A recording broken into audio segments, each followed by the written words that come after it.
Hindi na raw sapat ang mga babala, anunsyo at paalala sa mga tao ukol sa pagsusuot ng face mask. Marami pa rin umano sa mga ito ang pinagwawalang bahala ang halaga ng ganitong pamamaraan upang hindi kumalat ang COVID-19.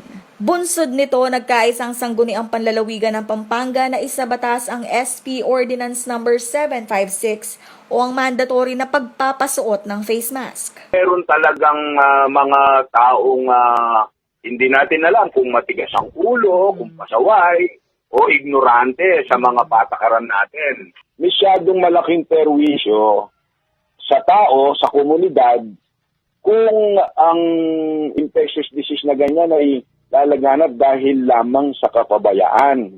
Bibigyang ngipin daw ng batas na ito ang implementasyon ng pagsusuot ng mask sa Pampanga.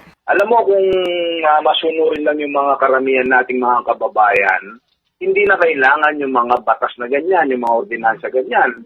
Yung mga announcement lang ng ating mga health officials o yung mga expert natin, yung mga authorities natin, kapag sinabing social distancing, ganito, kung may disiplina tayo, susunod tayo. Nakasaad sa SP Ordinance 756 na kailangan tama ang pagsusuot ng face mask at hindi nakasabit lang ito ng basta-basta. Dapat daw na nakatakip ang buong muka at ilong. Pinagbabawalan din ng mga establishmento at mga pamilihan na papasukin ng mga taong walang suot na face mask. May katapat din itong parusa. Pagmumultahin ng 20 hanggang 50,000 piso ang mahuhuling lumalabag sa batas. Posible rin silang makulong ng 1 hanggang 6 na buwan.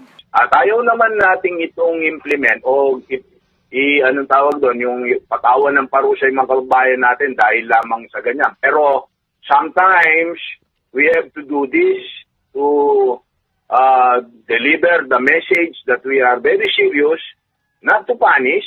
We are doing this to prevent the transmission of this virus. Karen Maurilio, CLTV 36 News.